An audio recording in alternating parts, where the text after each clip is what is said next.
We're going to be palpating the clavicle in this video. So I'm just going to do a brief outline. So this is the collarbone right here, which we're now going to be calling the clavicle. An easy place to start is right in the center. So it's kind of easy to find and palpate. It often sticks up. And this is right in this kind of the midpoint of it. So halfway between what often is called the convex aspect of it versus the concave when you're looking at it from an anterior view. So from there, I'm going to grab on both the posterior and anterior side with a gentle pinch, and I'm going to follow it all the way towards its medial end, which is here, and that's going to be meeting with the manubrium of the sternum here.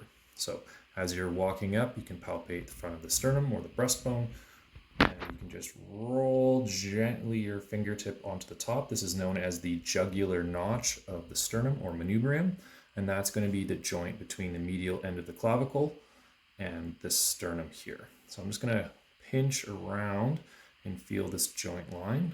So right along here, this joint is called the sternoclavicular joint. And to help prove that I am on the sternoclavicular joint, we can do a couple things. But one of the easiest ones for me to do right now is to try to passively move the clavicle.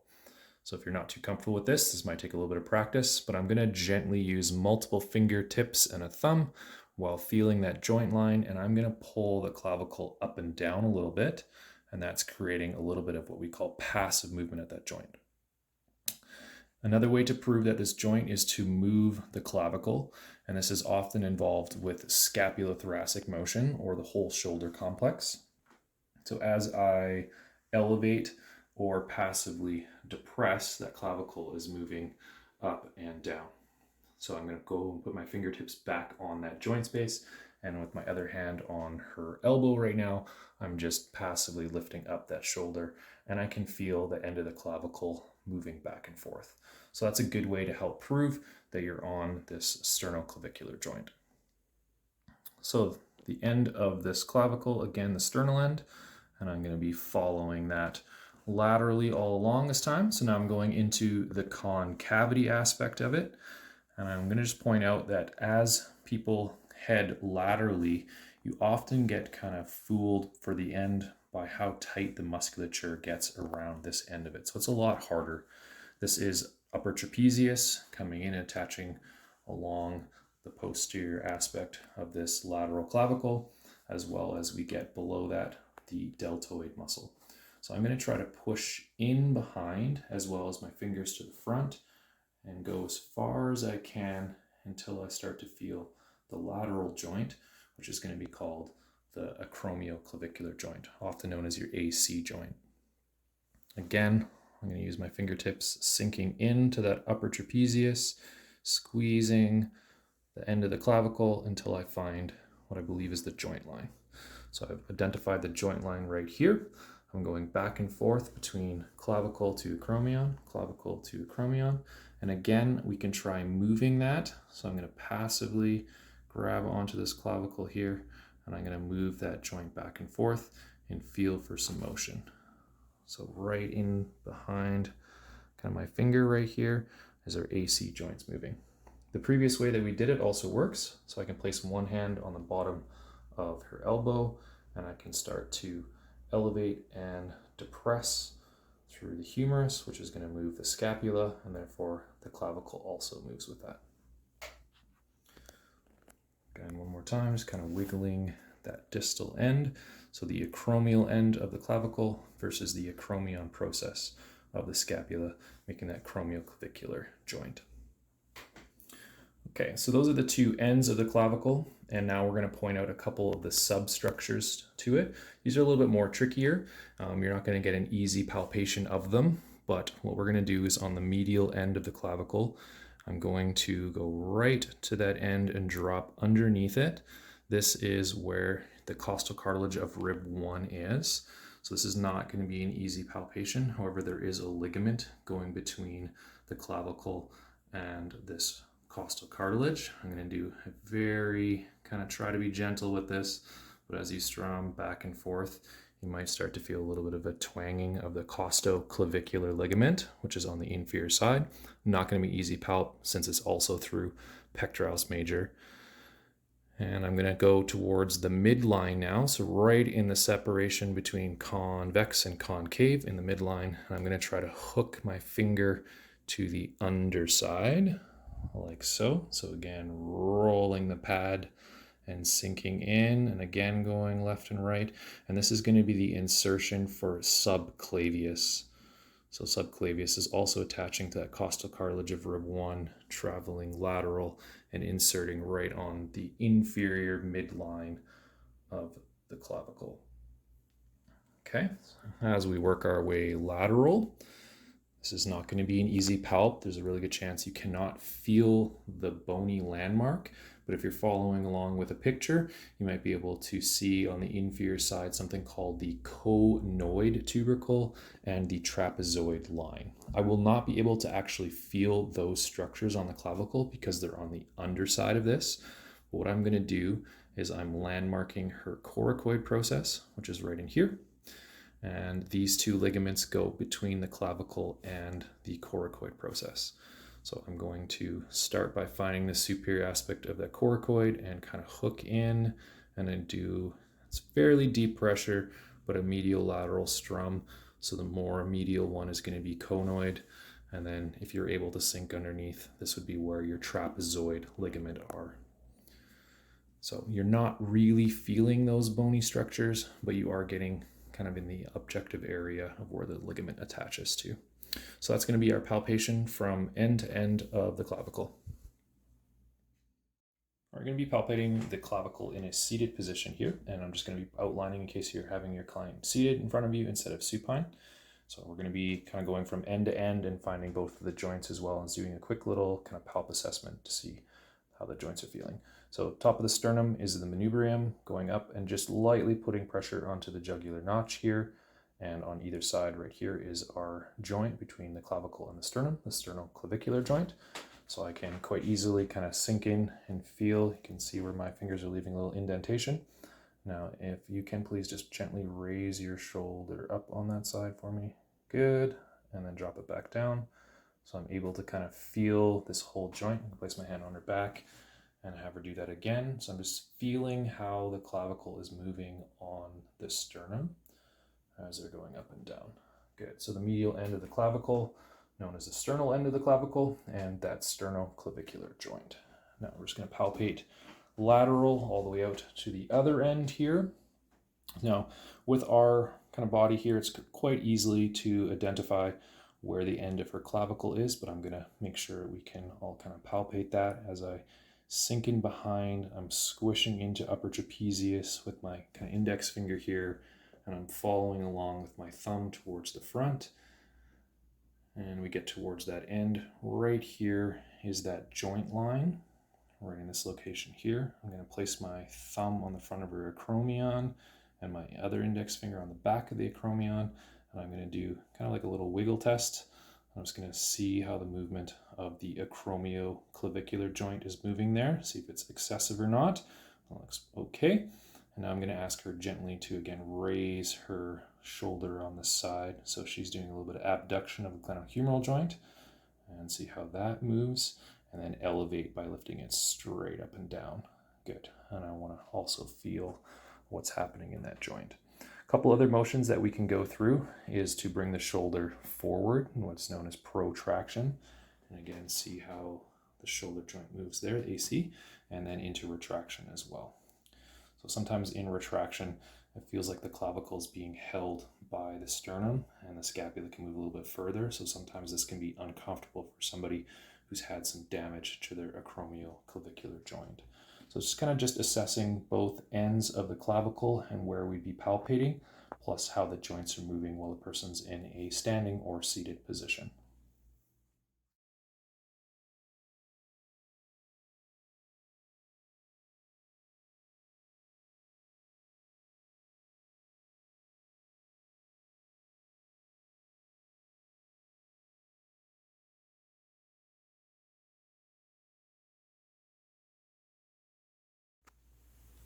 This video is going to be of the palpation of the scapula.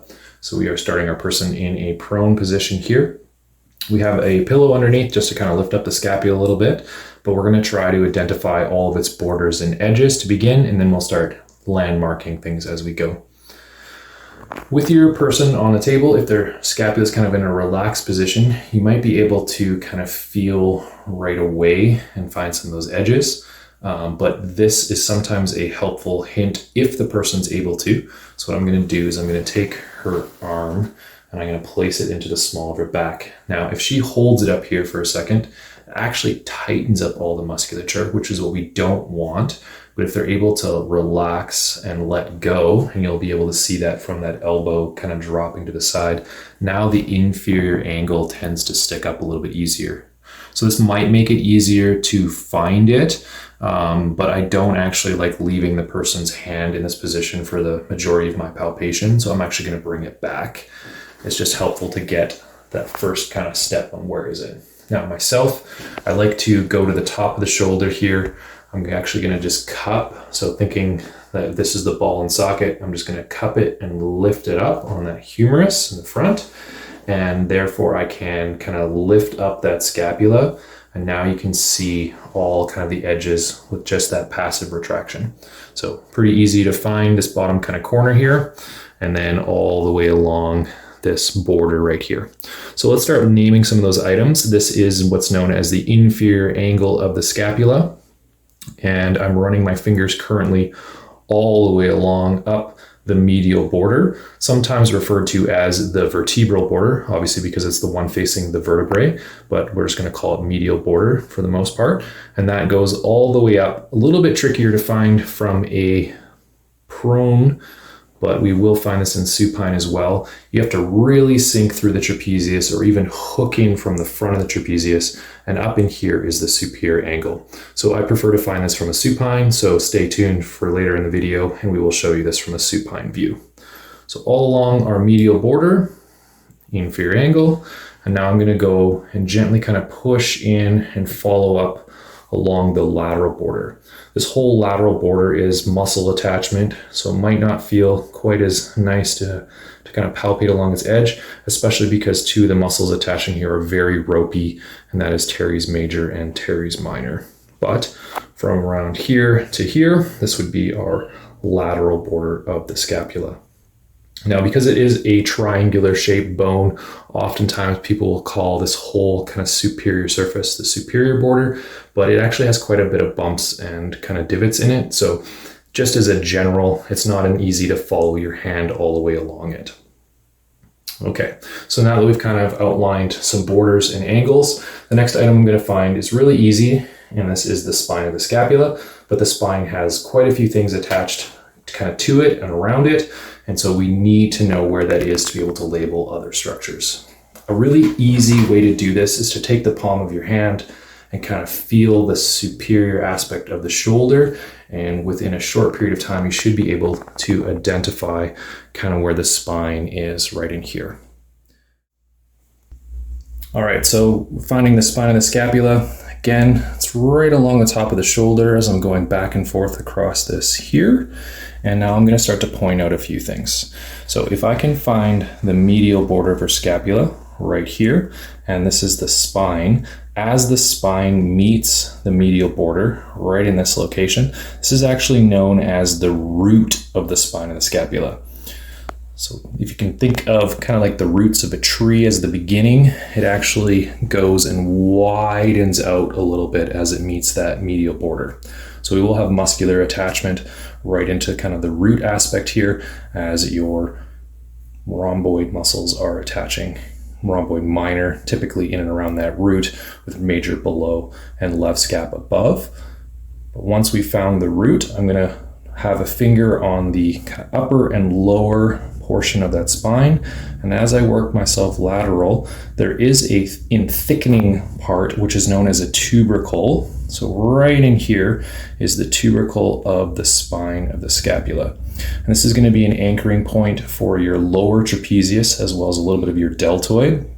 So it often kind of has almost a little indentation or a divot, so you can kind of faintly see that on her body right here, and that is the lower part of her trapezius coming up from the low T-spine up and attaching in this location. So this is the tubercle of the spine of the scapula. As I travel laterally along the spine, I get to a nice sharp edge right here. And for people, almost doesn't matter the amount of muscle tissue or adipose or anything, this typically sticks out quite a bit, or it's easy to feel. And this is known as our acromial angle. So I can actually put my finger almost right underneath and kind of really poke it out. So this is a directional change from when the spine heading lateral turns and starts heading forward in what is known as the acromion process. So this would kind of be the posterior border of the acromion, and these fingers are on the lateral side of this acromion process. And then if I gently kind of scoop around towards the front, here is the anterior part. So I'll try to get fingers on all sides of it. So we have posterior, we have lateral, and I have anterior aspect of her acromion process.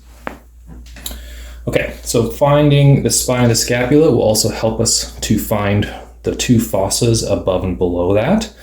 So I'm going to first start by placing multi-fingers, could be one hand or two, and I want to make sure trapezius is really relaxed. So if it feels like there's a lot of tension, you might passively lift the shoulder or scapula up a little bit. So now that I have it a little bit more relaxed, easy for me to sink through, I'm going to go on the spine of the scapula. I'm going to roll my fingertips into what is known as the supraspinous fossa. So I'm sinking in. This is the origin of the muscle known as supraspinatus, and supraspinatus does abduction. So once I've located kind of what I believe is that muscle, I can take my other hand, go to the outside of their arm and ask them to gently push out into abduction, and relax. And let's do that one more time, nice and gently push out, perfect. So instead of activating the traps, which are a elevator upward rotator, we just want the beginning of that abduction to tighten up supraspinatus deep to trapezius without having it get too tense. So supraspinous fossa above the spine fossa, and then I'm going to drop below. I'll map out the inferior angle and the spine here, and so everything kind of in this area is known as the infraspinous fossa. This is going to be the origin for infraspinatus. So you have a large, flat, broad origin, multiple strands coming off of this muscle as it heads in this direction. So I am going to activate infraspinatus to help prove that I'm in the correct location. But for that, it's a rotator cuff. So I'm actually going to take her arm, and I'm just going to gently hang it off the table here. So we are seeing that the borders have kind of changed a little bit since the scapula started to go into an upward rotation. But here is that inferior angle, and here is that spine. So right in this location, I'm going to place my hand in the main part of the belly, and then I'm going to reach down towards her wrist as she's going to push up into me. So you can actually quite easily see. Let's relax your arm for a second. So I can kind of push in here. You can see some of my kind of pressure sink.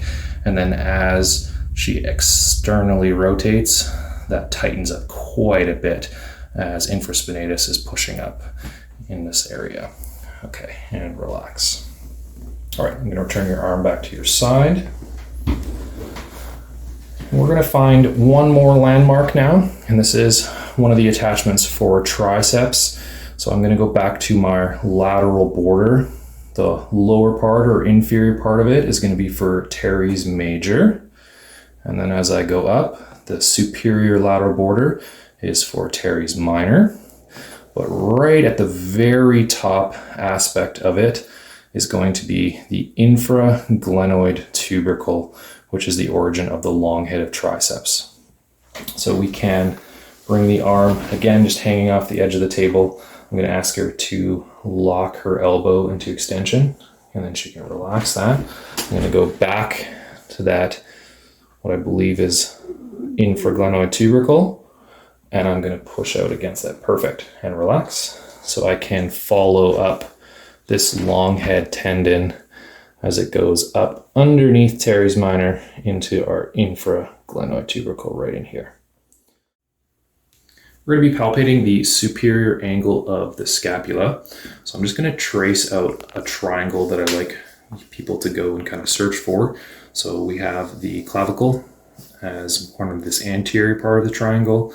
We have the border of upper trapezius as kind of that posterior aspect, and then just simply the lateral side of the neck. So in this triangle, there's quite a few muscles and different things, structures to find, but I'm going to be going towards the most posterior kind of aspect of the neck, meeting trapezius, and I'm going to sink around a little bit and see if I can find a bony object that's sticking up. Now I have landmarked it. It's right here underneath this fingertip, but for a lot of people, especially if the trapezius is too tight or the scapulas are actually retracted, they might be even closer towards the neck. Another way to find this landmark is to reach underneath and lift it up. And what I mean by that is I'm actually going to go underneath her body and cup the inferior angle of the scapula and draw it up towards me, which will then ultimately raise that superior angle closer to myself. So try not to help me too much. But I'm going to reach across, I'm going to grab the shoulder, I'm going to reach underneath. Here is her inferior angle right here. So I'm essentially going to be doing this with my fingertips and pulling it up towards myself. We're going to relax the body back onto the hand. I'm going to come back up to the front here. I'm going to palpate in this area. I believe I found that landmark again, and then using that finger movement, I'm going to be pulling and lifting. So I'm actually quite easily, you can see my fingertip raising up and down as I'm lifting that scapula. So this movement with my fingers, and right here is our superior angle. Please take caution that individuals are typically tender or sensitive on the superior angle, since this is the insertion of levator scapula.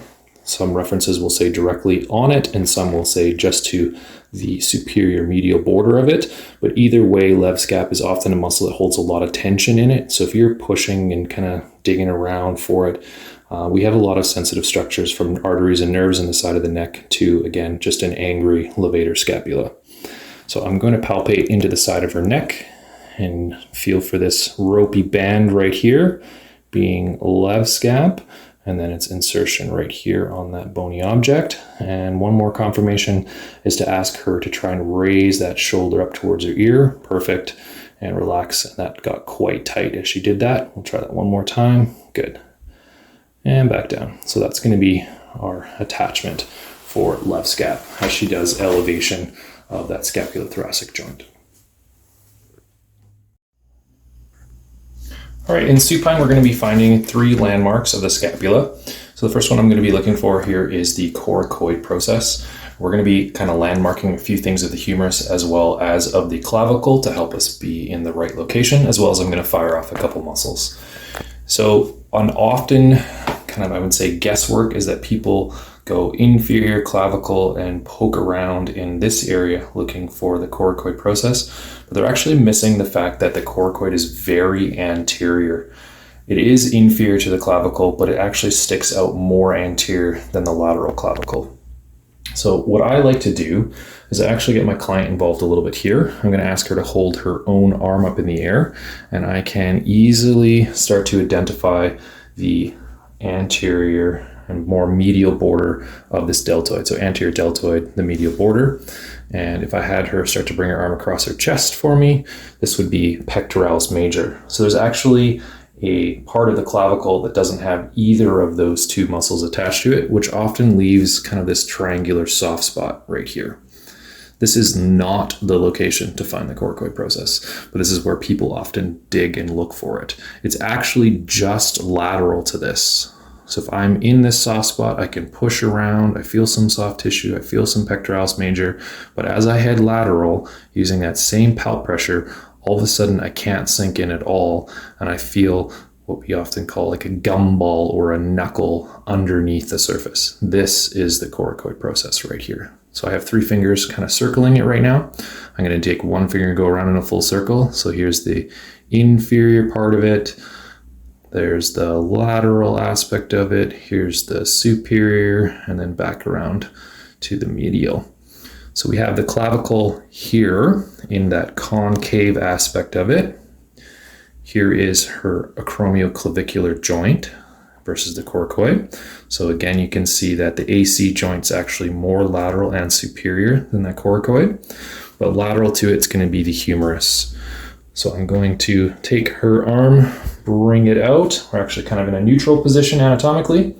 I'm going to palpate the front of that, do a little internal and external rotation, and I'm feeling for her long head biceps tendon.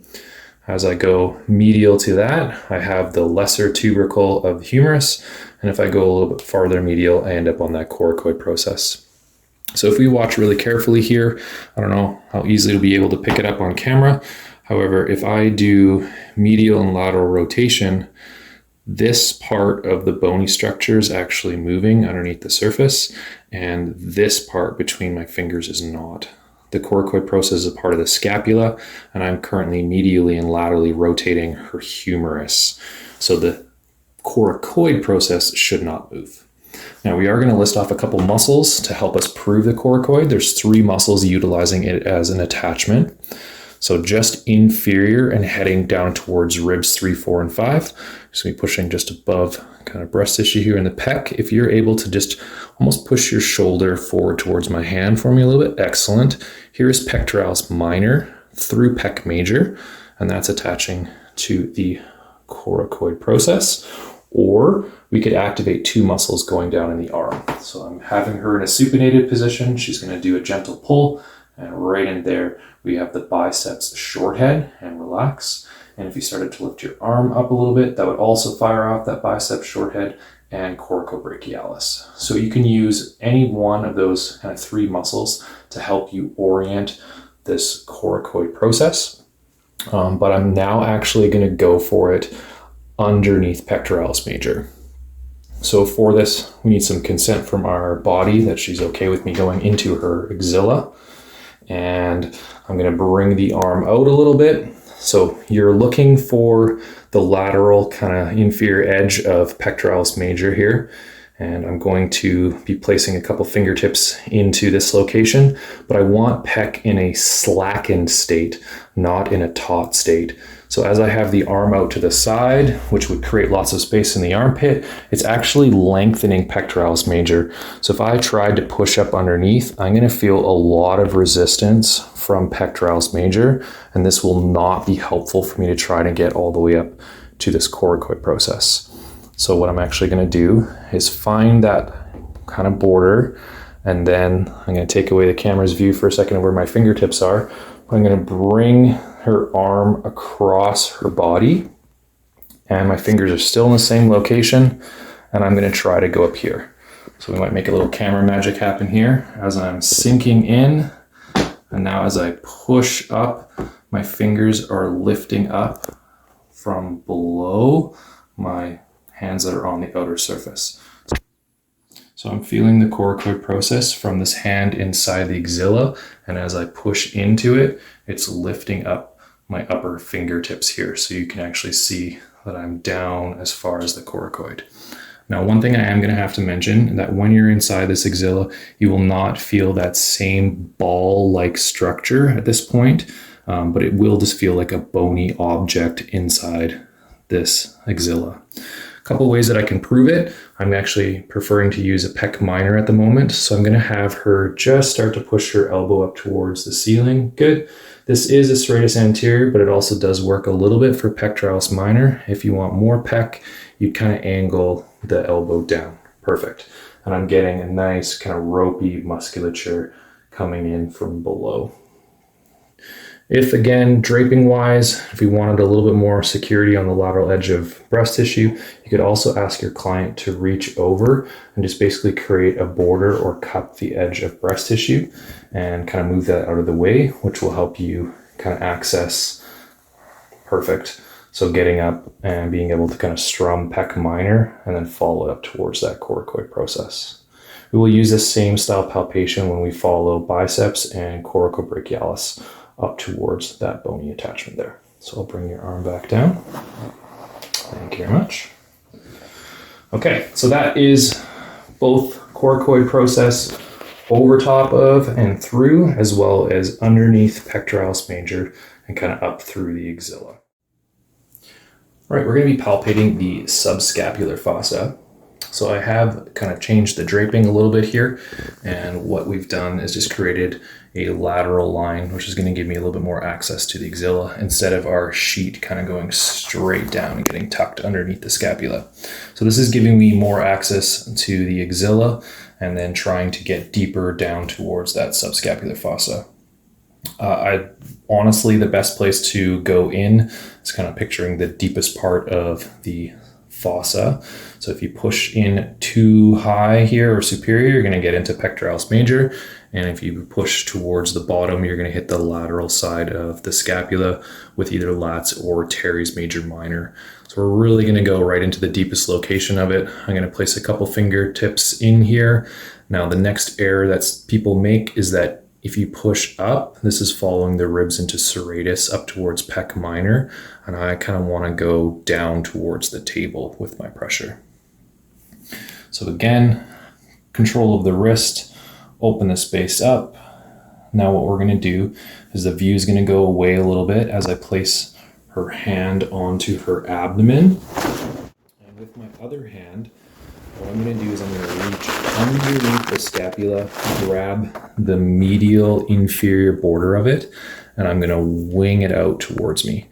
I like to call this opening the drawer, as you kind of reach underneath, grab it, and then pull the drawer towards you, and the drawer being the scapula in this case. So I'm just going to lift up her shoulder, kind of in here. I'm going to reach underneath, find that medial border. I'm hooking my fingertips onto it right there. And then we're going to relax the hand all the way down. And so what this does is I can actually bring that scapula out towards me. So I'll show this a couple times.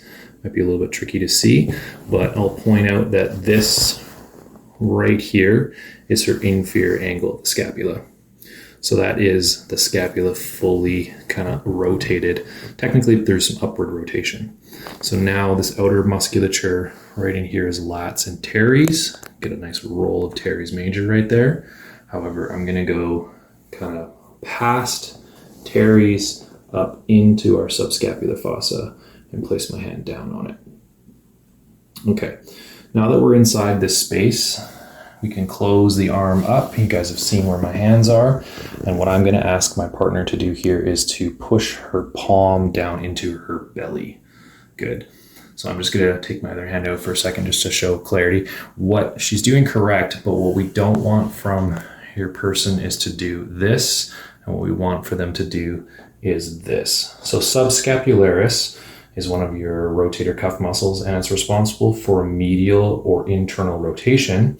So to find the subscapular fossa, you're wanting to find basically the subscapularis muscle. So there should be a little bit of a view. She pushes down on that, and my fingertips are getting raised up and down as I'm inside that subscapular fossa. Let's do that a couple more times. Good. Great. So you can see my fingers going up and down a few times. So this is the subscapular fossa, and we've proved it with the muscle subscapularis. To come out of that, again, a reversal, I'm going to gently decrease my pressure on the inside hand here, slide that out nice and gently, and then close the space back up for them.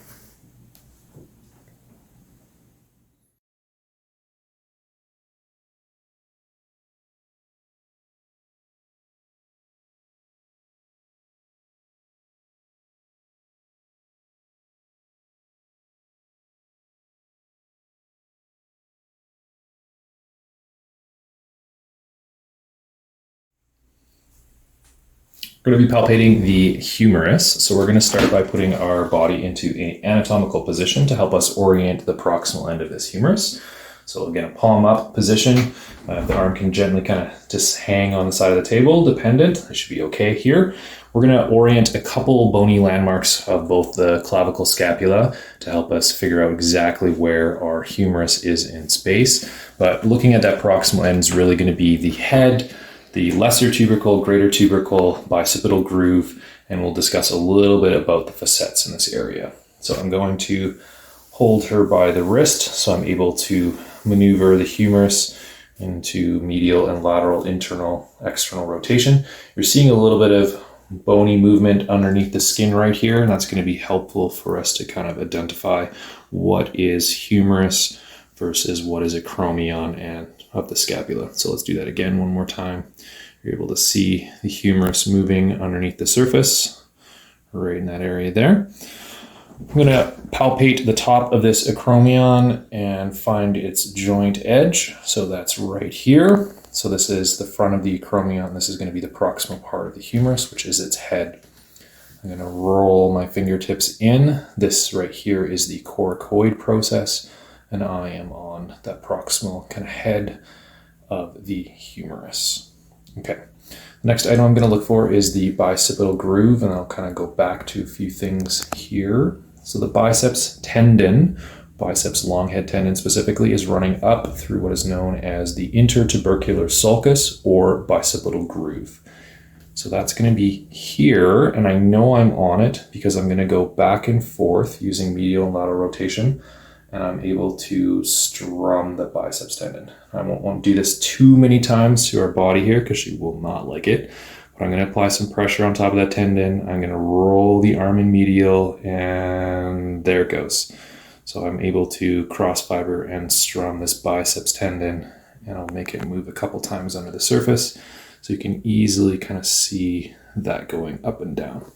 So this is inside the bicipital groove. Therefore, medial to that bicipital groove is the lesser tubercle of the humerus, which is right here. Again, biceps tendon in the groove, roll medial, and I'm going to bring her into external rotation. And as I do that, the lesser tubercle lifts my fingers up and down, and up and down, up and down. Let's do it one more time, up and down. So this is going to be the insertion of subscapularis. Now we could ask for her to try to bring her arm towards her body. Good. And I do feel some tensing up underneath, but the problem with this is that the deltoid does medial rotation, pectoralis major does medial rotation, and subscapularis does medial rotation. So for me to say that medial rotation helps prove the lesser is kind of tricky because everything in this area is really doing that medial rotation.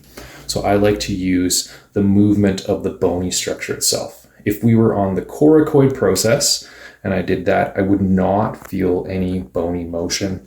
And as you saw, the biceps tendon long head is pretty easy to come across and feel, so you can use that to help orient the lesser. Now, since this is the biceps tendon, everything lateral to it, all the way from the front towards the back, is considered the greater tubercle of the humerus. So I'm going to go in and just find that acromial angle here. So there's the posterior aspect of the humerus and that biceps tendon in the front. So everything that I'm currently pinching right now is the greater tubercle of the humerus. And I'm now going to use rotation back and forth to feel both parts, the front and the back, wiggling kind of in my fingertips as it's basically going and shifting back and forth like this. Now, if you've studied some of your muscles of the greater tubercle, there are attachments. We have 3 of them, and they have different facets. So I'm going to sink in behind the clavicle in front of the spine of the scapula into this area right in here for supraspinatus. And supraspinatus's tendon comes out underneath the acromion process and dropping down below it. And then we're going to tuck her arms straight up against her body, as much adduction as possible, and that's trying to lengthen that supraspinatus. Now the problem with this is it's also tightening up her middle deltoid. So for me to say that I'm only feeling supraspinatus would not be accurate, but what I'm trying to do is push through deltoid down towards the humerus. The other action that can be done is that you're going to try to grip onto the distal part of the humerus on supracondylar ridges or the epicondyles and try doing a little bit of an inferior traction. So I'm trying to pull the humerus down, and that actually tries to separate it from the glenoid cavity a little bit, which is what helps tighten up supraspinatus. So that will pull on it. It's supraspinatus's job to kind of hold that humeral head up inside that fossa. So this is the superior facet of the greater tubercle of the humerus. I'm going to go slightly more posterior. Here is that acromial angle, and I'm going to tuck up underneath it. And this is where infraspinatus is starting to insert. So superior facet, infraspinatus, posterior, inferior to that on what is called the middle facet of the humerus. And it'll be hard to see from this view, but I'm cross-fibering teres minor right here, and I'm going to follow that up, and it also inserts into what is known as the inferior facet of the greater tubercle of the humerus. So we had to do that in a 1, 2, 3. I would have superior, I would have the middle, and I would have the inferior facet of the greater tubercle. Okay, so I've gone through most of the proximal landmarks. Deep in there is the head and the neck. It's not something we really discuss too much because they're not really muscle attachments. And that head and inside the glenoid, we can't really go further than just saying it's deep here. So as we palpate down the humerus and its shaft, the next item that we're going to be looking for is on the lateral aspect. So I'm going to position her arms resting on her abdomen, and I'm going to take my thumb down here and palpate the widest part of the distal humerus. This is known as the lateral epicondyle. This should be pretty easy for you to find. And if you wanted to confirm that, we'll come back to this later, but you could easily ask them to wiggle their fingers or extend their wrist up and down a few times, since this is the attachment for your common extensor tendon. I'm using this to orient myself on the lateral aspect of the humerus. And if I was in anatomical, palm up, this would be neutral, but I want to see that lateral part. Halfway down the lateral surface, so proximal end, distal end, halfway in the middle, is going to be something known as the deltoid tuberosity, which is the insertion of the deltoid muscle. So as a visual, I know it's somewhere in here, but now I want to try to hone in and try to get as specific as possible. So a couple ways that you can do this. For myself, the simplest way is to try to palpate deltoid and use it. So what I'm going to do is sink down to more of a muscular depth, pincher grasping the deltoid muscle, picking it up a little bit and following it down. And so we'll start to see as it kind of pinches and pulls towards that insertion point. I'll do that a couple times here. So I'm picking it up, moving it back and forth, picking it up, moving it back and forth. You can see it pinching down. So right about in here, as I pick that up, it doesn't want to lift up anymore. So I'm going to sink my fingertip in. Now, if we guesstimated that on the humerus, that looks pretty close to halfway. So I'm pretty happy with that. So now let's sink in and see if I can feel the tendon. And there it is right there. So we got a nice rubbery band feeling. It does not feel like muscle tissue above that. It's often a little bit more sensitive. The client doesn't necessarily like that as much, might be a little higher on a pain scale. And this is showing me the deltoid tendon going into this tuberosity. Last thing to try and prove it, I want to fire off the deltoid. The majority of its fibers is one big action is abduction, especially for these middle fibers. So I'm going to push on the outside of her humerus. Good. And I can definitely feel that tendon and muscle belly starting to pull on it. So you can relax for me. Good. So we're looking for these muscle fibers to all kind of anchor right around here. Okay, so that's in the middle of the humerus, and now we're going to work our way down towards the distal end. We're just going to change our camera view. Now that we have repositioned the camera, we're going to look at the distal end of the humerus. So I'm bringing us back into our anatomical position, and we're going to be looking for the two widest parts of the joint. Down towards the bottom, the humerus is kind of in its shaft, and then it starts to widen out into the two condyles, both the medial and lateral condyles, the distal end of the humerus.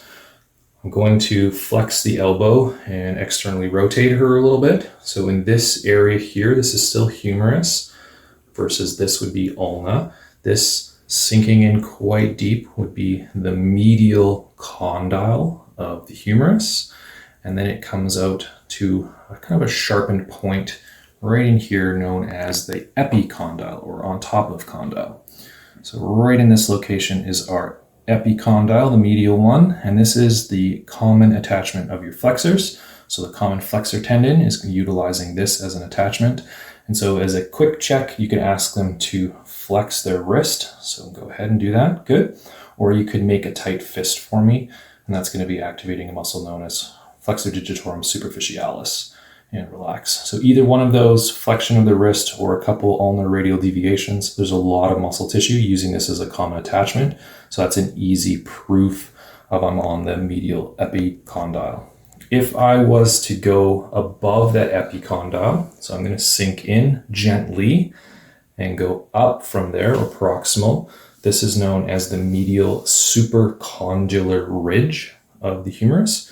And why I said take caution is you actually have your ulnar nerve traveling from front, going in behind the medial end of this humerus. And so there it's right here. I'm not going to push on that too hard because the client will not like that. So as you kind of feel for this, don't dig really hard on the bone. And that's going to go behind the medial epicondyle, right in this location right here, through what's known as groove 4 ulnar nerve. So if you haven't felt a nerve before, this is one of the superficial, easy ones to feel. Often people refer to it as your funny bone. So as you kind of hook your finger in behind your medial epicondyle, do a gentle strum. Kind of feels like a uncooked noodle or kind of a really ropey bend, but don't strum too hard. Otherwise, you're going to give them some neurological shooting pain down their hand. So people often strike or hit this, causing some neurological symptoms. So again, right behind the medial epicondyle, this is the groove for the ulnar nerve. Okay, we're going to switch over to a lateral view. I did this one just a little bit earlier in this video, but I'm going to now feel for the outside of the lateral aspect of the humerus. Right here is again our epicondyle, the lateral epicondyle. So in this case, this is the common extensor tendon, extensors to the lateral, flexors to the medial. And if you can extend your wrist up off, perfect, and the back down, and wiggle your fingers a few times for me. Extensor digitorum plus multiple other muscles are all attaching to this location right here. Similar on the medial side, if I start to travel up superiorly from that epicondyle, I'm now on the lateral supercondylar ridge. Two prominent muscles that you will discuss for other pathologies, but one of them is going to be brachioradialis. So that muscle is originating from that upper part of this, and then extensor carpi radialis longus is coming in from a lower part. So I'm actually going to just change your arm position a little bit here into a neutral, which you can almost look at a thumb up position. I'm going to provide some resistance on the radius, and brachioradialis is activating, and I can follow that right into our lateral supercondylar ridge right here. Just change the angle just a little bit, and again, pull up for me, perfect. So right in here, lateral supercondylar ridge to that lateral epicondyle. So that is going to conclude the distal humerus palpation bony landmarks. All right, we have our person in a seated position, and we're going to go back through all of the facets on the greater tubercle of the humerus from this position. So finding where the clavicle and the spine of the scapula are meeting, I'm just dropping a finger into the supraspinous fossa. We will travel lateral with supraspinatus, going underneath the acromion and then dropping off and attaching to the superior facet of the greater tubercle of the humerus. So I'm going to sink underneath her acromion process and strum anterior posterior on that. I am feeling some kind of fibery strands running up and down. As I had said previously, this could be deltoid, so I'm also going to grab her humerus and just do a traction down on it to try and pull that humeral head and tighten it up. And I'll relax it and then pull it down. So you're doing almost like a gentle traction and pulling that head out just a little bit to see if you can feel a change in supraspinatus, since deltoid is actually quite soft at that point, but supraspinatus would be really tight at that point. So here's our superior facet of the greater tubercle. Rolling around to the back, I'm just going to rotate your shoulder a little bit this way.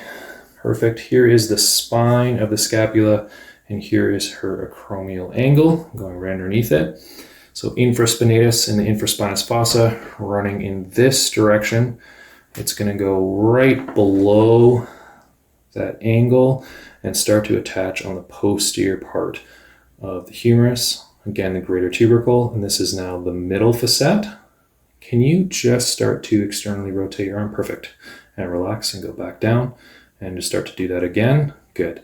So right in here is infraspinatus, and this one doesn't necessarily feel great, but I want to try and find the roundness of teres minor. So following up the lateral border, and then I'm going to sink back and forth. Here's our little roll of that round teres.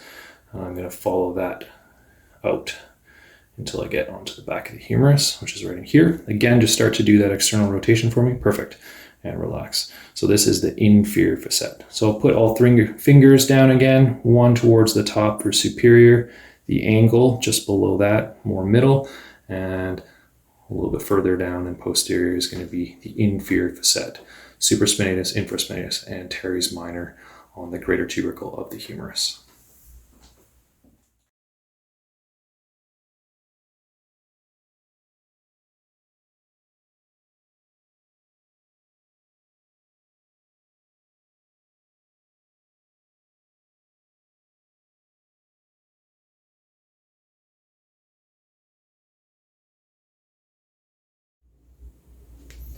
We're going to be palpating the radius. So the first thing I'm going to be doing is placing the person in this position. So we have a 90-degree bend going on in the elbow, and I've put this person's hand into a pronated position, which kind of puts the radius on top, but then it's going to start heading towards their body as it goes towards the thumb.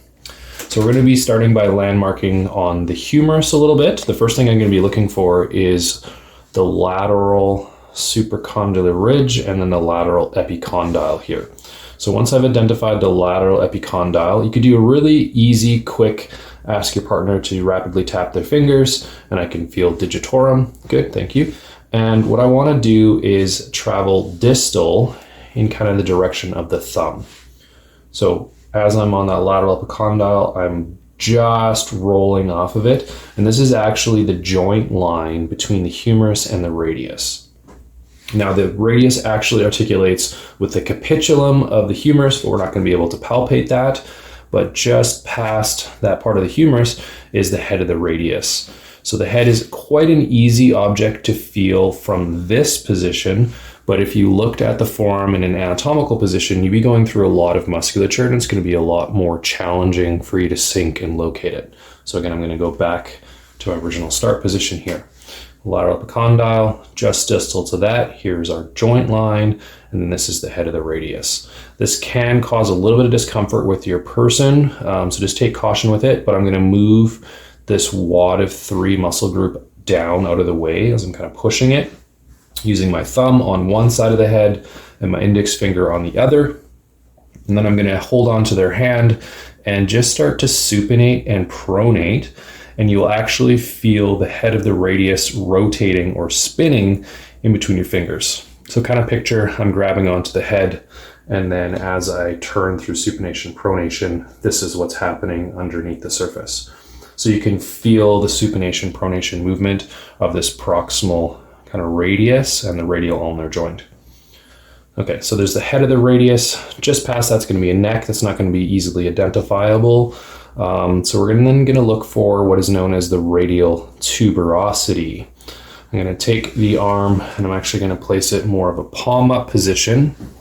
And the radial tuberosity is going to be the insertion of biceps brachii. This is not going to be an easily identifiable landmark. It is quite deep on the anterior medial surface of the radius.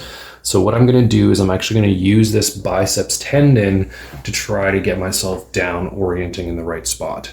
Again, the radius is lateral and the ulna is medial. So I'm going to passively lift the elbow up into flexion. Can you just do a gentle bicep curl, bring your palm towards your head? Good. And right in here is that biceps tendon. And now completely relax for me. And I'm going to drop in to the center of the forearm. Again, passively bringing us up a little bit further. A little bit of a bicep curl again. Good, and there's the biceps tendon. And now I'm going to use supination and pronation to feel the radial tuberosity and that biceps tendon moving back and forth. One more time, doing a little bit of a biceps, perfect. And this is going to be as close as I'm going to get to being on that radial tuberosity right in this area.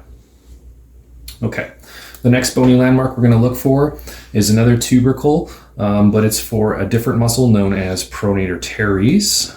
So this one is approximately halfway down the lateral surface. So I have the thumb facing up at the moment, proximal part here, distal part there. So we're looking in the middle.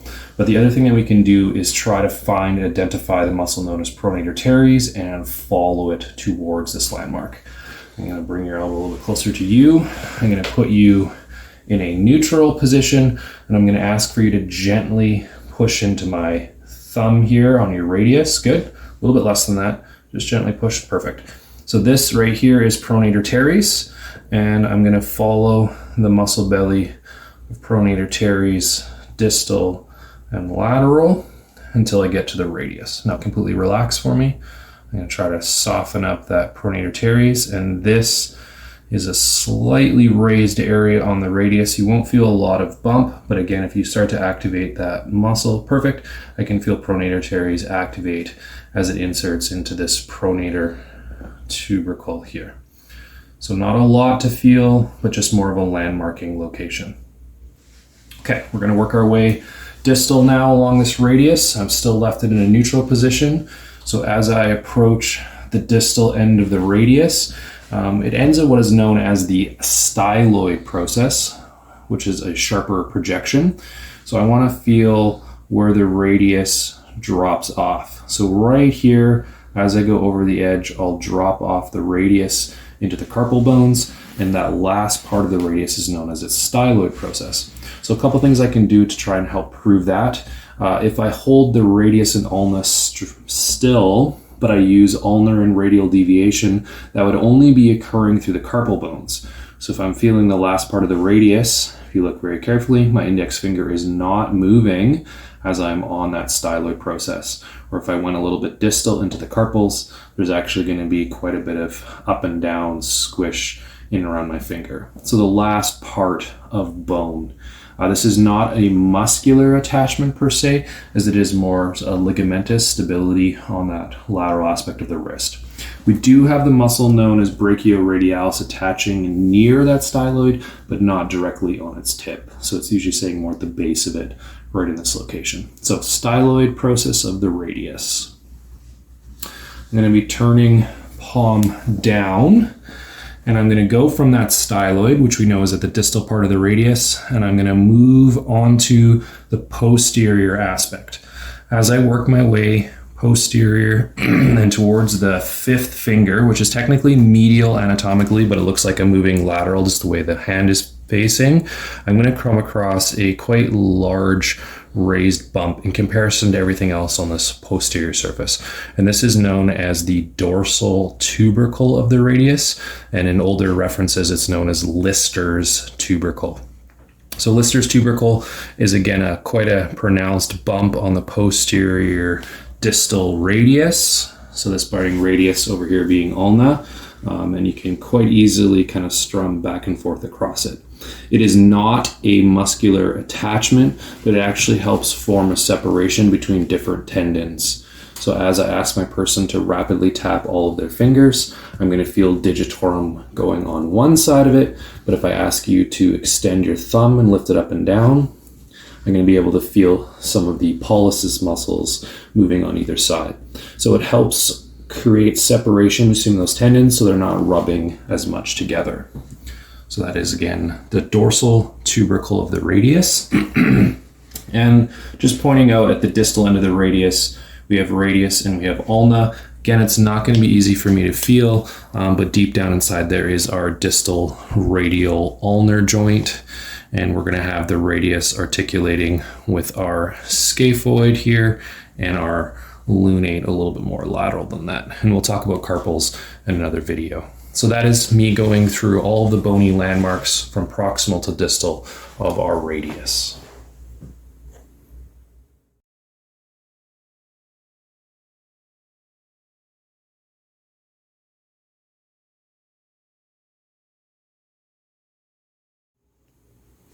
We're going to be palpating the ulna. So one of the two forearm bones, we have the radius in this area, and we have the ulna, technically the more medial, but because of the position I'm in, it looks like it's closer to me. So the first item I'm going to kind of point out right in this area is our olecranon, which is the most proximal part of the ulna. It's a really easy bony landmark for you to feel. It's where we rest a lot. So if you were just to place your elbow onto the table, you'd be pushing onto the olecranon, and is the main insertion of our triceps muscle. So I'm going to ask my partner to do is to push out in this direction with their forearm. Go ahead and push out into me. Good. She's activating her triceps, and the triceps tendon is coming down and inserting right here into the olecranon process of the ulna. So that should be a really easy item for you to be able to palpate. Just make sure you can distinguish it from the medial and lateral epicondyles of the humerus, and they go central to that for the olecranon. As the person goes into a full extension, again, it's going to be quite easy to see this bony object with two indentations on either side. And as I go into flexion, it should definitely start to stick out. What's unique about the ulna is it actually kind of separates your extensors from your flexors. So I like this view right here, just with the arm relaxed in a pronated position, but I can basically go from the olecranon all the way down the shaft of the ulna to the distal end known as its head. So this makes it a really easy bone to be able to identify in the forearm. Now I'm going to be taking a look at an anterior proximal bony landmark next. So I'm going to be turning the arm palm up, and we're going to be coming in and trying to find what is known as the coronoid, and then getting a little bit deep in the approximate area of the ulnar tuberosity. Now, if you've already watched the radius video, we had the biceps brachii tendon going down towards the radius, but underneath biceps brachii is a muscle known as brachialis. And brachialis is going to be going in and inserting onto the ulna. So I'm going to ask for a supinated elbow flexion for a moment. Go ahead and push up into my hand here. Good.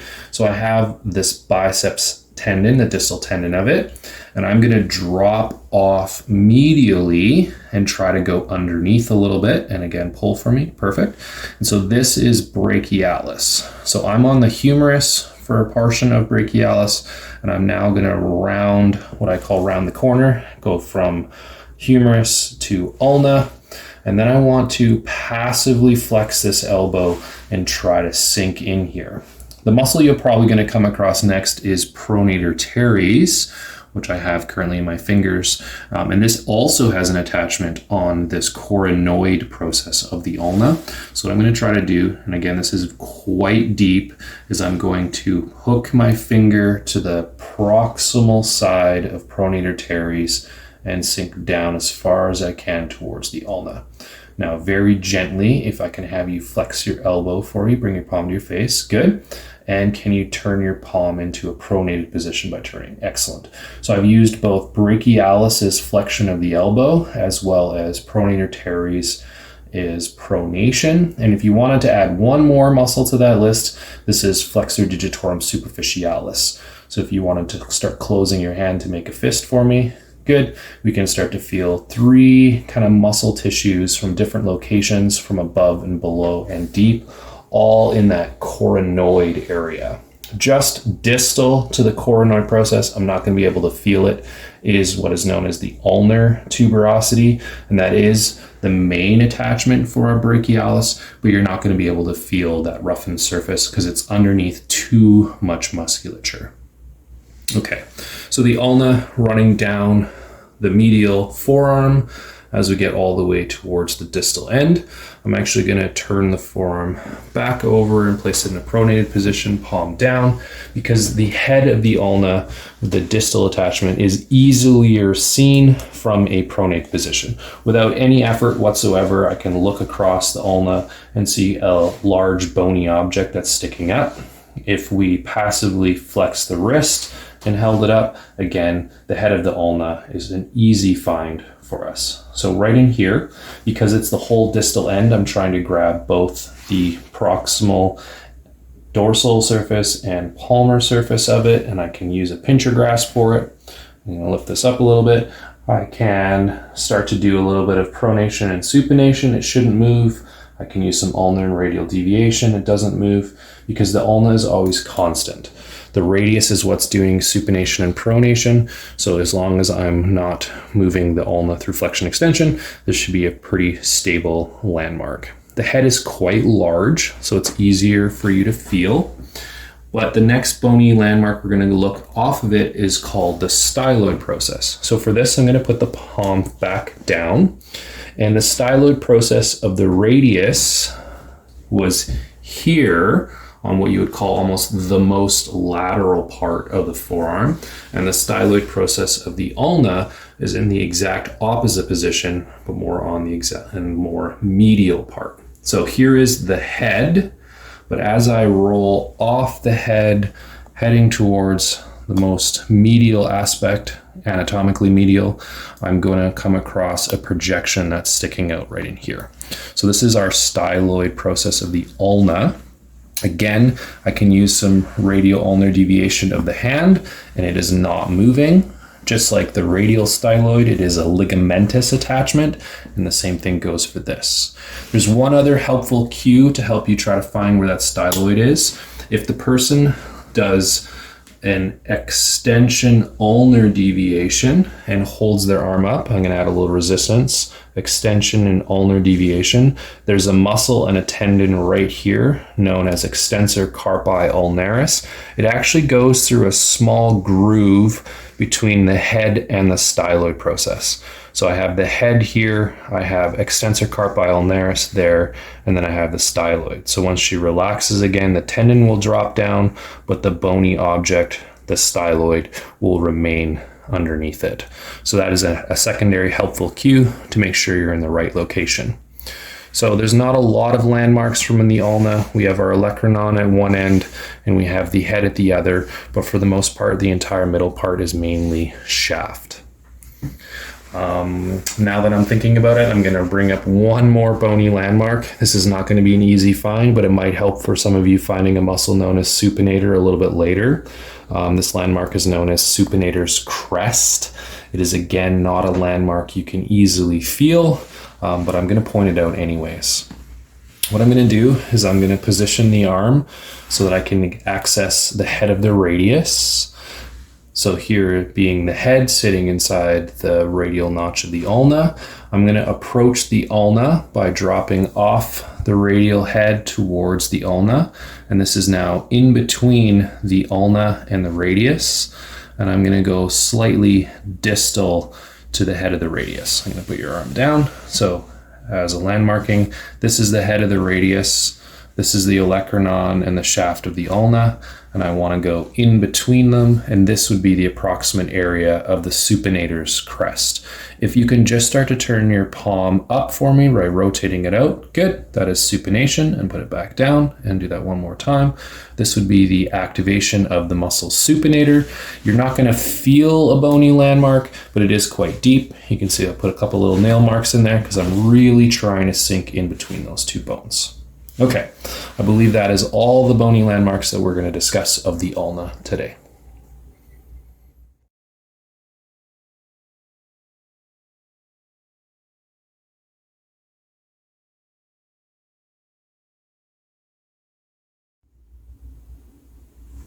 We're going to be palpating the carpal bones. So I have my person's hand in a supinated position, and we're going to be identifying both the proximal and distal rows of the carpal bones in 3 positions. So supinated, and then at some point I'm going to turn them into a neutral position, more of a thumb up position, and then I will also be identifying some of them in a pronated position.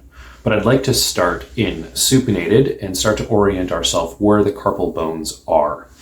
So one thing I'm going to take an advantage of kind of identifying them to begin with is what is known as a flexor crease. So if you easily kind of look, you'll see some wrinkles across the anterior part of the crease. Almost everybody gets those. So if you just kind of feel in this general area with the palm in a relaxed position, you will actually start to feel a couple carpal bones stick up. The two more obvious ones, one closer to the thumb, right in this area, is scaphoid, and the one more in line with the fifth finger is going to be pisiform. So these are two really easy carpal bones to identify on the anterior surface of the carpals here.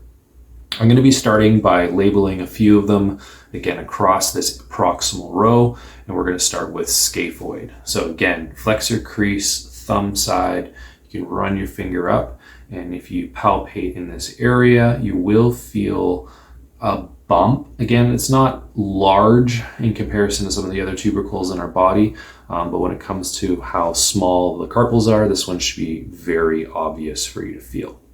Now, to help confirm it, this is going to be one of the origins of this muscle in this area known as abductor pollicis brevis. So I'm going to ask my person, I'm going to show her, I'm going to lift up her thumb like so. I'm going to add a little resistance to that. Great. You can actually see this muscle sticking up. And right where I left my finger, you need to relax your thumb, and now start to push up again and lift, lift, lift. You can actually follow that muscle right into that bony landmark right in this area. So that's one of its two attachments, but it helps confirm that I am in the right location.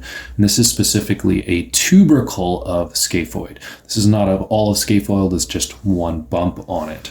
So I'm going to turn the palm into a thumb up neutral position. And I've left my index finger here on the tubercle of scaphoid. But the next thing I'm going to try to do is find the lateral surface.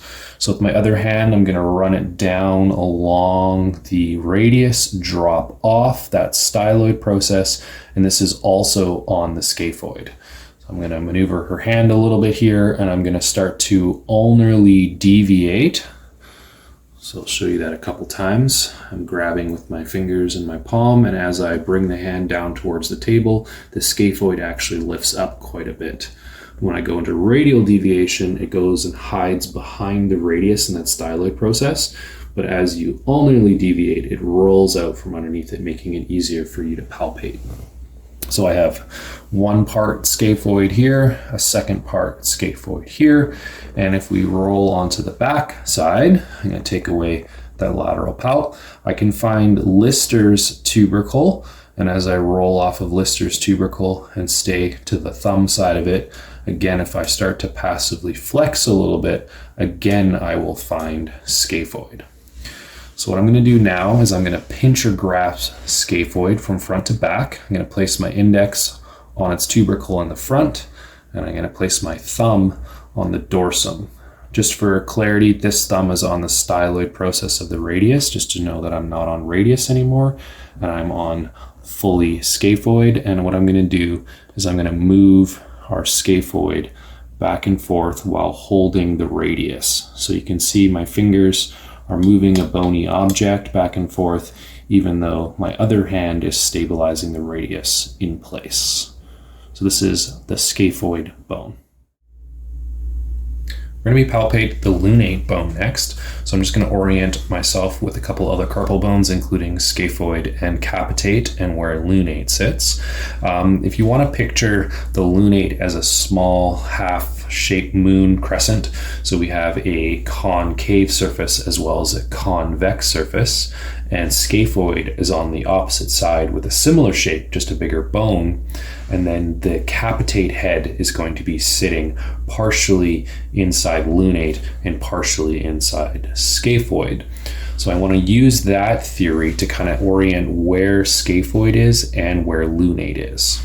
Now the capitate bone I know is in line with our third metacarpal. So I'm actually going to use that third metacarpal, follow it proximal. Here's the base of that third, and this is where capitate is. I'm going to add a little flexion in the wrist, and right underneath my thumb, right in this area, it starts to lift up. So this is our capitate bone. In the previous clip, we were going through the scaphoid, which is sitting right in this area. So scaphoid is wrapped around the head of capitate. So then if I went to the opposite side, which is almost more in line with your ring finger, this is where lunate is going to go. Another way to think about that is that on the distal radius, the two bones that articulate with it are scaphoid and lunate. So I know that this is the ulna, and this is the space between the head of the ulna and the radius right here. So we have lunate in this part of it, and I have scaphoid in this part of it, with capitate in between the two of them. So I'm going to roll off the dorsal tubercle of the radius. If I head towards the thumb, which is laterally, I'd be more on the scaphoid bone. But if I rolled towards the ring finger, I would be more on lunate. In that same fashion that I went for capitate, I'm going to passively flex the wrist, which brings lunate out from underneath the distal radius. And if you went into more extension, it disappears and this becomes quite soft. Again, I'm going to passively flex it to pull out lunate. Lunate is going to be around here, and my scaphoid is going to be here.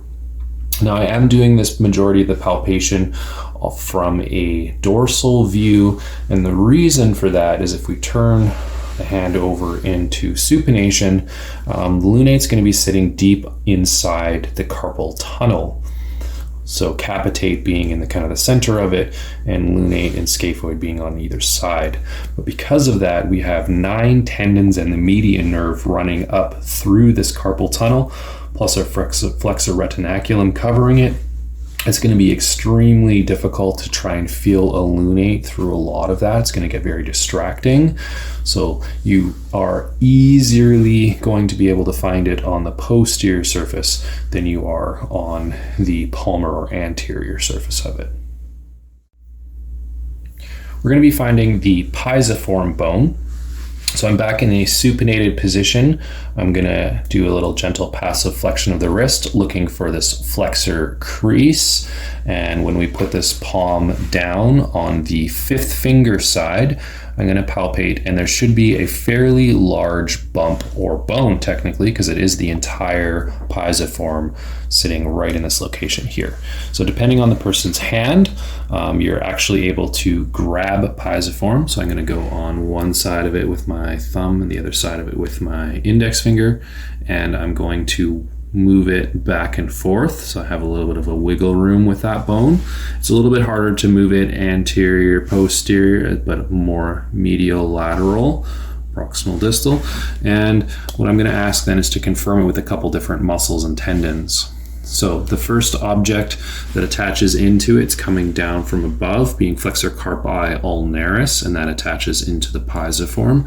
But then heading distally, we have abductor digiti minimi. So I'm going to take advantage of this more thenar and hypothenar muscle group. So this being hypothenar, I'm going to ask my partner here to abduct her pinky finger, push it out to the side. And if you look very carefully right in this area, she does it as much force as she can, you'll actually see quite a bit of pull going right to where my finger is off of pisiform. Good.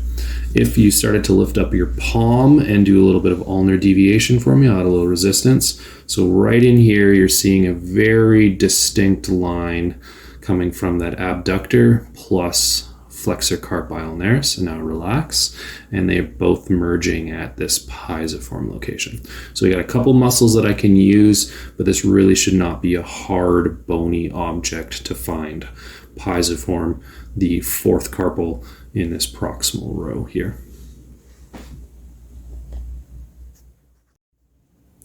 We're going to be identifying the bone known as Triquetrum. It is one of the proximal carpal bones. So we've gone through scaphoid, lunate, and this is going to be pisiform, but pisiform is sitting on top of Triquetrum. So from a palmar view, you're unable to palpate it because you'll be feeling only pisiform. So I'm actually going to be turning into a pronated position. And we're going to be identifying where the distal end of the ulna is, which is its head and styloid. And as I head distal from that, the first bone you're going to come across is Triquetrum. Now there is a soft cartilaginous disc inside this location too, creating quite an interesting joint in this ulnar meniscal triquetral joint here. But you can notice as I do ulnar deviation, there is a lot of range of motion available going into ulnar deviation. And that is because there's a soft disc in here, versus if I went into radial deviation, you actually hit the radius into scaphoid quite early. So while palpating off the distal end of the ulna on the posterior aspect, as well as on the most medial part of the wrist, this is the Triquetrum bone. I'm going to go back to a palmar view for a moment. The other way to kind of think about this is that if you placed your thumb on Pisiform, but I placed my index finger in the exact opposing direction on the dorsum, this would be Triquetrum. So I'm basically sandwiching between my fingers two bones, Pisiform as well as Triquetrum. Then I'm going to stabilize the wrist and I'm going to move them as a unit. So I'm grabbing both of them and doing a dorsal palmar movement with my fingers, and I can quite easily feel the movement of both Pisiform and Triquetrum right inside this location. There's not a lot to Triquetrum other than helping with that ulna and articulation on the medial aspect, and then obviously it's a platform for the Pisiform, which is sitting into the palmar aspect of the hand. So that is going to be it for Triquetrum. We're going to be palpating trapezium next. So I'm actually going to orient myself with the first metacarpal of the thumb. So I'm going to be turning this to the side. This is the metacarpal phalangeal joint right in this area. So that would make this the head of the first metacarpal, which is a little bit thicker. And then as I travel proximal up it, it narrows through its shaft. And then as we get to the most proximal part of the metacarpal right in here, it thickens again at its base. So I have the head, shaft, and then base of this first metacarpal. And I want to use this metacarpal, and I can move it back and forth right in here. And as I go even more proximal to it, this is the carpal metacarpal joint between trapezium and the first, and then this bone right here is trapezium. So now that I'm moving that first metacarpal, I can actually feel the base of it moving back and forth, but my fingers are not moving. Or if I was a little bit more proximal than that, I can actually feel that metacarpal shifting between my fingers. So this is one way for me to help to identify where trapezium is. And it is again that carpal metacarpal joint for the thumb, which we know as a saddle joint. So that thumb has quite a bit of movement available for it. We can go into more of an abduction as well as adduction. I can bring it up into extension and I can perform some flexion at it. But then again, that thumb can also rotate, which we will call going into a opposition movement of the thumb at, again, this CMC, carpal metacarpal joint. All right, I'm turning the palm over into a palm up supinated position, and I'm going to orient the scaphoid tubercle from a previous video. And again, at this flexor crease on the palmar side, this is the tubercle of scaphoid. And if I'm heading towards the thumb, the scaphoid is going to be articulating with trapezium. So with pressure down on the tubercle, it needs to be quite solid. Roll off of it, heading in the direction of the thumb, and you'll actually come off of the tubercle of scaphoid and get onto the tubercle of trapezium. So I'm going to place one finger back on scaphoid here versus my index finger is on another bump right in this area, and that is of trapezium. I'm going to again do a quick check, and I'm going to rotate the metacarpal. I do not feel any movement happening underneath either of those two fingers, which means I know I'm not on the base of the metacarpal, but there was a distinct difference between scaphoid and trapezium. As we get closer in towards the palm of the hand, the previous tubercle helped with the movement known as abduction of the thumb, but now the tubercle of trapezium and in this kind of motion, which is going to be more flexion, or you could check using the motion of opposition. So I'm actually going to put my finger and ask my partner here to flex their thumb by pushing it forward. And this muscle tissue right here is flexor pollicis brevis, and that is going to be heading directly towards this tubercle of trapezium itself here. Okay, let's relax. I'm going to change back to a neutral position.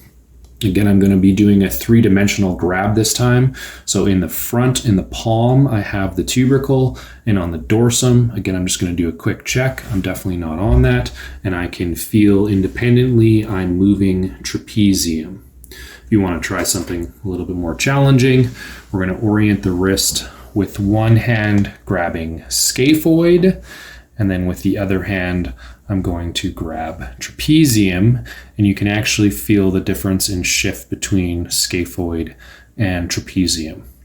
One other way of kind of orienting these two bones are extremely close together is using what's known as the anatomical snuff box. So I'm going to ask my person to stick their thumb way up in the air, and on the more posterior border, which I'm tracing with my finger right now, this is the thumb muscle known as extensor pollicis longus, and a little bit more to the palmar side right here, this is extensor pollicis brevis. So if I roll off the radius into the snuff box here, this is scaphoid, but if I traveled up the metacarpal and dropped off there, this right here is actually trapezium. Now relax your thumb for me, let it go. So I have one index finger on scaphoid and one index finger on trapezium. And if you do ulnar and radial deviation, you can actually feel the joint between those two of them. Again, quite a small movement, small area, but two carpal bones inside this location right here that are both moving. Okay, so we've gone through three-dimensional orientation of trapezium and its tubercle, and that is going to be concluding our palp for trapezium bone. We're going to be palpating the trapezoid bone, which is the second bone from lateral to medial in the distal row. First bone being trapezium, and then moving over, the second one being trapezoid. One way that I like to memorize the TR bones, as I call them, of the wrist, there's three of them. We've had triquetrum, trapezium, and now trapezoid are the Zs are in the distal row, or Zs if you prefer it that way. So I'm going to be following up the second metacarpal this time for trapezoid. We used the first metacarpal to help find trapezium, and I'm going to use the second metacarpal to try and find trapezoid. So of this second finger, I'll wiggle it around just so you're able to see that. I can move the second metacarpal up and down, make sure I'm on it. This is the metacarpal phalangeal joint right here. So this is the head of that metacarpal. I follow up the narrowing of it, known as the shaft, until it starts to widen right in this area, landmarking this the base. So if this is the base of the second metacarpal, just proximal to that is the trapezoid bone. Now, unfortunately, there's not an easy way to identify that you're on the trapezoid bone. It is a wedge-shaped bone, which the wider, flatter part of it is the dorsal surface of it. It is not an attachment for muscle tissue. It is more of a bony articulation, and it helps form a part of the palmar arch of your hand because of its wedge-shaped.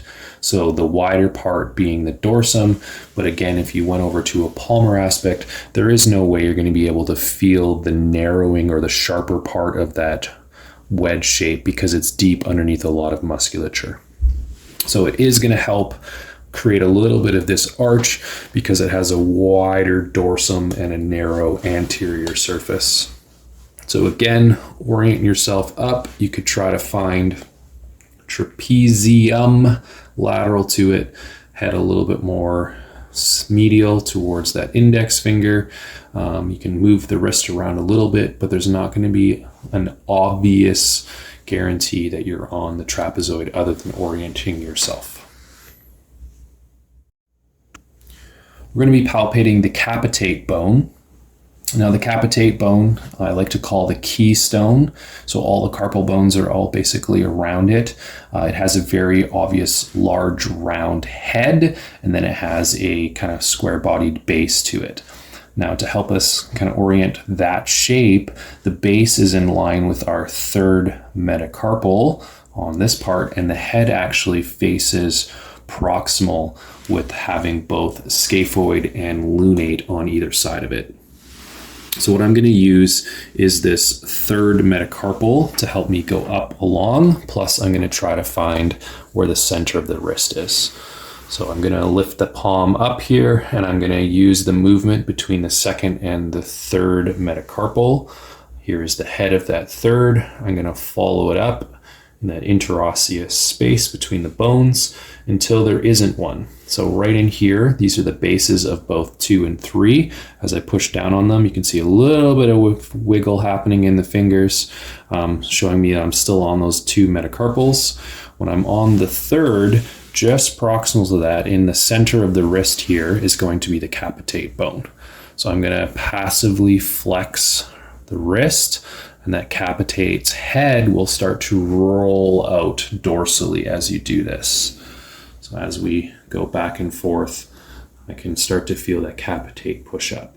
Now there is a cheat method for some individuals, not every person, but if you take the wrist and fully passively flex it as absolutely far as you can go, sometimes people will have a bump that sticks up right in the center of their wrist, right in here, and that actually is the head of capitate. Place your finger on top of it, and as you bring the wrist back down into a neutral plane, you should end up in a soft spot, and if you look, that's right in the dead center of the wrist. So this is kind of a cheat way to make sure that you are on the head of capitate. Again, proximal to that, we have scaphoid and lunate, and lateral to that, I have our trapezoid, and then medial to that, it's going to be hamate. So there's not a whole lot other than kind of feel all the bones around it and make sure you're following up the shaft of the third, and you should be in the center of the wrist for capitate. We're going to be finding the hamate carpal bone, the last of the distal row, the most medial. So what I'm going to be doing is orienting myself with the 4th and 5th metacarpal. So I'm moving them up and down right now. And once I've kind of identified, making sure I'm near that head of the 5th, I'm going to follow up along its shaft here until it widens. So this would be the base of the 5th and 4th. And just proximal to both of those is the dorsal surface of the hamate bone. So we have the triquetrum proximal to that and the hamate right in this location. It's not really easy to make sure you're on it from a posterior view, other than knowing that you can feel the 4th and 5th. There's a lot of movement to that 5th metacarpal, and then the hamate is just proximal to that. Now it's actually easier to find and prove hamate from a palmar view. So we're going to be turning the palm up now. And where you're going to find pisiform. So again, I'm on that 5th finger side near that flexor crease, and I can easily identify where the pisiform bone is. I'm going to leave an index finger on it. And what you want to do is roll off of it distally. So that's part 1. So roll off the pisiform, and now you're going to head in towards the center of the palm, towards that 5th and 4th finger, 5th being more lateral, 4th being more central to the palm, which is technically more lateral. So as I head lateral towards the thumb, I come across a raised part underneath the surface. It will not be as obvious as the pisiform is. I'm going to do that one more time. So I'm on pisiform, I roll off of it, I head laterally into the center of the palm, and I'm going to do a gentle medial lateral scrub, and there is a bony object known as the hook of hamate sticking up underneath. Pisiform and the hook of hamate. Now the hook of hamate becomes the origin of the muscle known as flexor digiti minimi manis. So I'm going to ask my person to do this action while I add a little resistance to their proximal phalanx. Go ahead and lift up. Good. So this muscle right in here is flexor digiti minimi manis. And I'm going to get you to relax. I'm going to sink into that hook and just start to lift up again. And I can easily feel that muscle's attachment into the hook of hamate. Take caution when you're pushing around in this location, just because the ulnar nerve is going to be going past here. Again, it does not stick up as high as pisiform, so you will have to sink a little bit. Just make sure you're not causing too much neurological pain or any shooting tingling going down into their pinky finger as you're looking for it. So again, this is where hamate sits, is in the distal row on the most medial aspect of the hand, and that is going to conclude all of the carpal bones.